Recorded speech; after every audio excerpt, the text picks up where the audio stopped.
बिस्मिल्लाहिर्रहमानिर्रहीम। हज़रात मोहतरम, रमज़ान मुबारक चल रहा है और रमज़ान अल्लाह अल्लाह करने के लिए रखा है, लेकिन मजबूर हूँ। बेशुमार फ़ोन आ रहे हैं कि हिंदुस्तान में तबलीगी जमात को लेकर जिस तरह पर एक कोहराम बपा है, उस पर मैं बताऊं कुछ। वाकई यह है कि हिंदुस्तान के मुसलमानों के लिए बड़े इब्तिला का वक्त है। यानी इक़्तिदार पर वो पार्टी है जिनके मैनिफेस्टो में यह है कि मुसलमानों को या ख़त्म करना है या गुलाम बनाकर पहले पैरों के नीचे कुचल कर रखना है। डॉक्टर हेडगेवार ने 1925 में आरएसएस कायम की थी। उनके ख्यालात, उनकी किताबें उसमें मौजूद है पूरे, कि हिंदुस्तान के मुसलमानों का यहाँ पर कोई शहरी हक भी नहीं है। जब हम कहें जब तक रहें, जब हम कहें निकल जाएं। और इनके दूसरे जो बड़े हैं, जिसने आरएसएस का पूरा प्लानिंग बनाकर दी है और आइडियोलॉजी दी है तफसील के साथ, वो है सावरकर। ये भी जोश में कैद हुआ था। 6 मरतबा माफी के खतूत लिखे, किसी रजाकार ने कभी नहीं लिखे थे। और फिर जब अंग्रेज गवर्नमेंट से बात करके उसका एजेंट बनकर बाहर आया और मौत तक 60 रुपये में ईमान बेचा था इसने, मौत तक 60 रुपये उसको मिलते रहे। तो इसने ये बनाकर दिया, इन सब का डॉक्टर हेडगेवार हो बानी आरएसएस के या सावरकर, इन सब की आइडियल शख्सियत हिटलर था। जर्मनी में हिटलर ने जिस तरह यहूदियों को खत्म किया, कत्ले आम किया, गैस चैम्बर में जलाया, इनका अंदर में यही है कि मुसलमानों साथ हमने यही करना है। मुस्लिम मुक्त, यानी मुस्लिम ना हो ऐसा भारत बनाना है। और इस वक्त में उनकी हुकूमत आ गई है। मिस्टर मोदी ने झूठ बोल बोल कर कि हर अकाउंट में 15 लाख आ जाएंगे, ये करूंगा, इतने 2 करोड़ नौकरियां, लोगों को बेवकूफ बना बनाकर ये इख्तिदार पर आ गया। अब आरएसएस भी समझ रहे हैं कि हमारे लिए करो या मरो का मसला है, आर पार का। अगर इस वक्त हम मुसलमानों को खत्म नहीं कर सके और मुसलमानों को पूरा कुचल नहीं सके, तो फिर आइंदा नहीं कर सकेंगे। तो हिंदुस्तान का मुसलमान इस वक्त बहुत ही सख्त इत्तला की आलम में है। और जितने भी मीडिया है, अंबानी के 27 चैनल जो मशहूर है, अडानी के 11 हैं, सारा मीडिया आरएसएस के लोगों का है। हुकूमत के हर शोबे में A to Z आरएसएस के जहन के लोग भरे हुए हैं। यहां तक कि सुप्रीम कोर्ट के जज से भी कोई इंसाफ की तवक्को नहीं की जा सकती। और इस वक्त में पूरी हुकूमत का हर शोबा मुसलमानों को खत्म करने में लगा हुआ है। और उनके एजेंट इस वक्त में बीजेपी में बेशुमार बेजन मुसलमानों ने बनाए हुए हैं। वो चैनल में आकर उनके गीत गा रहे हैं। रमजान मुबारक में मेरा बिल्कुल इरादा नहीं था बोलने का, लेकिन अभी गुज़श्ता चंद दिनों से मैं देख रहा हूं कि मौलाना साद पर इल्जामात की भरमार है कि ये टारगेट किलर है, सुपारी किलर है, ये पाकिस्तान के एजेंट है, ये पूरे भारत को कोरोना से भरकर खत्म करना चाहता है, ये तबलीगी, ये कोरोना बम है। और सारे जितने लोग वहां मौत जिनकी हुई है, सबको तबलीग की तरह मंसूब कर दिया इन्होंने, जबकि 1% भी तबलीग नहीं है उसमें। और ये इल्जाम सिर्फ तबलीग पर नहीं है, तबलीग तो बहाना है, निशाना मुसलमान है। और इस बात को सब समझ रहे हैं। जितने मुसलमान हैं वहां पर अल्हम्दुलिल्लाह अक़लियत उमूर के वजीर हैं डॉक्टर जफरुल इस्लाम वहीदुद्दीन खान साहब के बेटे, उनको मुबारकबाद मैंने दी है। उन्होंने मोदी को खत लिखा, मोदी साहब आपका शुक्रिया, आपने सब मुसलमानों को एक कर दिया। अब तबलीग के मसले पर बरेलियों के आला हज़रत का जो खानदान है और जो जमात इस्लामी के अमीर हैं और जो सलफी हजरात हैं, सभी तकरीबन मुत्तहिद हैं तबलीग के साथ, मौलाना साहब के साथ। लेकिन हमारा एक मुनाफिक ग्रुप, वो मौका जानकर, मुझे पता है बहुत सौ ने बताया है मौलाना साहब की पिछली तकारीर को सियाग सबाक से हटाकर और काट कर इन लोगों को मौलाना साहब के खिलाफ दे रहा है। उसमें मुफ्ती वजाहत कासमी भी है। ये बेईमान बीजेपी का एजेंट है। और बदकिस्मती से हमारे मौलाना शाहिद साहब, उनका भी लंगोटिया यार है, उनके साथ उठने बैठने वाला। और ये मौलाना अहमद लाट का खास आदमी है। इल्जामात की ऐसी बौछार है, इनके बाग में पुलिस क्या मिला, वहां पर वो 2-3 फौड़ मारकर इल्जामात की लंबी तबील फेरिस्त दे दी।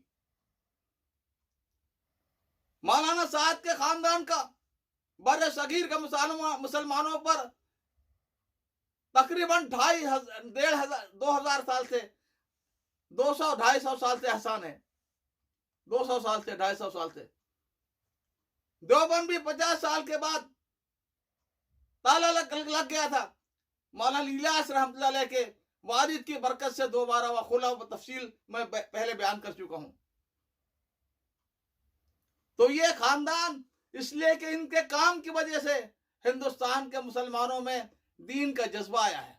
और सही इस्लाम, अल मुस्लिम मन सलम अन्नास मिन यदिही व लिसानिही, मुसलमान वो है जिसकी जबान और हाथ से किसी को तकलीफ ना पहुंचे। हिंदुस्तान के किसी हिंदू को तबलीग से आज तक कोई शिकायत नहीं हुई 100 साल में। और अच्छे इंसान बनाना, लेकिन जो आरएसएस का मकसद इस्लाम और मुसलमानों को खत्म करना है। मेरे लिए बड़ी तकलीफ की बात है, जफर सुरेश वाले जो हमारे दोस्त रहे हैं, 30 साल से मैं तकरीबन उनको अच्छी तरह जानता हूं। वो जब यहां पर आए थे तो हमने उनका इस्तकबाल किया बुजुर्गों के नाम से कि हजरत जी रहमतुल्लाह अलैह का खानदान मेरे घर में ठहरता है। मौलाना सलमान सज्जाद जो हमारे दोस्त है, उनको हम इस तरह माली मदद करते हैं। हजरत मौला अली मियां का हमारे इतना करीबी ताल्लुक है। वो तफसीलात किसी वक्त बतलाऊंगा, क्या हरकतें वो करता रहा यहाँ पर, किस तरह पर सैकड़ों लोगों का पैसा लेकर खाकर भागा है। अब ये बेचारे जिनके पैसे मस्जिद, मदरसे, उलमा, मौलाना याकूब कासमी जैसे 40,000 बंदे के भी, और ये इस बहाने से लेके कर्जा 1,500, और हर एक को तंग किया इसने। बहरहाल यहाँ के जो लोग अब मजबूर हैं कि मोदी का आदमी है, उससे लड़ाई, मोदी से लड़ाई है, इसलिए कुछ हाँ, यहाँ वो जब भी आए तो उससे छोड़ेंगे नहीं। यहाँ पर लोग आते हैं चोरों की तरह पर होटल में ठहर कर, नेशनलिटी यहाँ की जो है वो कार्रवाई पूरी करने के लिए भाग जाते हैं। खैर अभी ये मेरा मौजू नहीं है।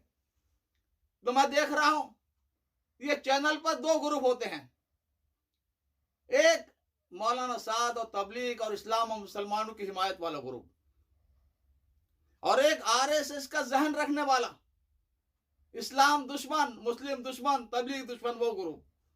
ये जफर सुरेश वाला इन मुखालिफ गुरु के साथ बैठा हुआ होता है। इसके सामने हजरत मौलाना साद पर, तबलीग पर सख्त इल्जामात लगाए जाते हैं, लेकिन गूंगा शैतान बना रहता है। और मुताद्दद प्रोग्रामों में मैंने देखा,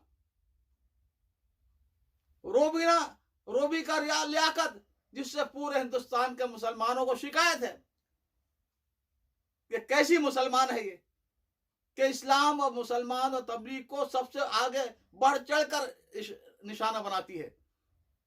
खैर ये चैनल उनकी गुलामी है। मेरे नजदीक तो एक तवाइफ है, फाहिशा औरत है, मजबूरन जिस्म बेचती है। कोई तवाइफ खुशी से नहीं जाती इस लाइन में। ये सहाफी और टीवी एंकर ये उससे बदतर हैं, जो हिंदू मुसलमानों को लड़ाते हैं, नफरतें पैदा करते हैं और इस्लाम को आजकल निशाना इन्होंने बनाया हुआ है। ये जफर सुरेश वालों कहती है कि आपकी तो मैं कसम खा सकती हूं, मेरे भाई से बढ़कर है, जितने भी इस्लाम दुश्मन ये हैं एंकर लड़कियां, वो सब इसकी बहनें हैं और वो सब इसके भाई हैं जो इस्लाम के खिलाफ बकवास कर रहे हैं। और ये बड़ा होशियार आदमी है, चालाक आदमी है। ये खामोशी से बाद में कोई वीडियो डाल देता है तबलीग अच्छी है, वो जो बातें आमतौर पर लोग करते हैं। किसी अखबार में क्या तबलीग अच्छा इंसान, और वहां पर सारी दुनिया के सामने तबलीग को निशाना बनाता है। अफसोस ये गुजरात वालों पर मौलाना सईद, मौलाना सलमान अल हुसैनी दामद बरकातुहुम ने तफसीली बहुत अच्छा बयान किया था उन्होंने, और ये फरमाया था कि अब हिंदुस्तान के मुसलमान आपस के इख्तिलाफात और तनाज़ात को फरामोश कर दें। तारीख से बहुत अच्छी अच्छी मिसालें दी थी कि जब रोमन अंपायर ने देखा कि हजरत मुआविया रज़ियल्लाहु ताला अन्हु, हजरत अली रज़ियल्लाहु ताला आपस में इख्तिलाफ है, उसने फायदा उठाना चाहा तो हजरत मुआविया रज़ियल्लाहु ताला अन्हु खत लिखा, और रोमी कुत्ते, अगर तूने हजरत अली रज़ियल्लाहु ताला पर हमला किया तो उनकी फौज से निकलने वाले पहले सिपाही मुआविया होगा। ऐसी मुताद्दद मिसालें। और मौलाना ने जोर देकर कहा, ये जो गुजराती भगोड़े हैं 1915 में भागे वहां से, अहमद लाठ हुआ है, मौलाना इब्राहिम देवला हो, कि अब आपस का तनाजा खत्म, अब आपको तबलीग की हिमायत में आ जाना चाहिए। लेकिन इनकी असबियत जहालियत इतनी ज्यादा है कि 15 के बाद सारी दुनिया में जाकर इन्होंने मौलाना साहब की कीमत वाला गुरु भी इनका नाम पड़ गया था, चुगली वाला, बहतान तराशी वाला। जिस तरह शिया अहले बैत के नाम पर जमा करते हैं और सहाबा का तबर्रा करते हैं, सब वो शितम गालियां सहाबा को देते हैं, इस तरह ये तबलीग के नाम पर हजरत मौलाना साहब पर तहमत और इल्जामात और गिबतें और मौलाना साहब की बुराइयां पूरी दुनिया भर दी इन्होंने इससे। अब जफर सुरेश वाला हालांकि हकीकत से वाकिफ है, कहता है कि देखिए हमारे काबिर अहमद लाट और मौलाना इब्राहिम देवला ने जब लॉकबंदी हुई तो सब खत्म कर दिया। मौलाना साहब जिद्दी आदमी नहीं मानते, बार बार फोन पर रब्ते की कोशिश की। उसे पता है कि यह जो जोड़ था 13, 14, 15 मार्च को, इसमें पूरी दुनिया के 250 मुल्कों के लोग थे, और 2 साल पहले तारीख तय हो जाती है और हफ्तों पहले लोग आ जाते हैं। फिर भी जैसे ही लॉकडाउन का हुआ 3/4 से ज्यादा निकाल दिए गए, और जो थोड़े से रह गए उनके बारे में मौलाना साहब ने पुलिस स्टेशन जो साथ ही है, दीवार से दीवार लगी है मरकज के, बार बार कहा कि हमें पास दो, इनको भी अपने घरों को भेज दें। कोई तवज्जो नहीं दी गई। अब ये मीडिया जो तलाश में था, शाहीन बाग के मसले में इसका रोल गंदा सबके सामने है। अब उसे एक और बहाना मिल गया कि तबलीग वाले, जहां हजारों जगह लोग फंसे थे, मंदिरों में, तीर्थगाहों में, गुरुद्वारों में, स्टेशनों पर, हर जगह हजारों लाखों मजदूर बेचारे, उनको कहते हैं ये मीडिया फंस गए, और तबलीग वालों कहते हैं छुपे हुए थे भारत को और हिंदुओं को खत्म करने, बर्बाद करने के लिए।